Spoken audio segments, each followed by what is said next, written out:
sallan nan da kai wato na ga kai lambobin yan mata sun ma yawa lambobin yan mata sai na yaye su na kubje tun da azumi ya kama ni ban zana da a ban Allah idan horo ne kike shiga sallar da zaka yi kake wa maka wani in daruri ne yan matan da kake cika dare da su ya kamata tun sallah ta zo da ruri kamar ka sallah bayan sallah yanzu bayan sallah tana yi nan da su ba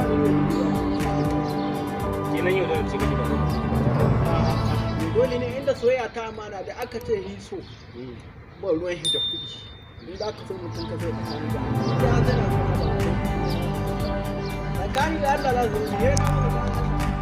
ina mata za su yi mini kan Allah hurumin sama ne da kike tare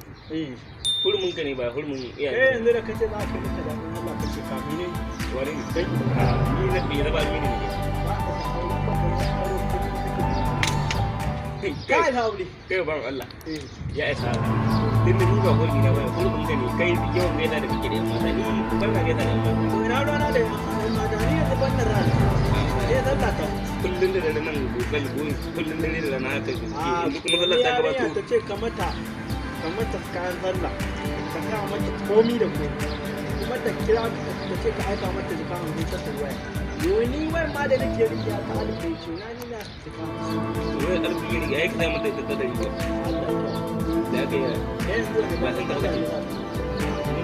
ni aure ne zai ba soyayya ba ba sai dan yau da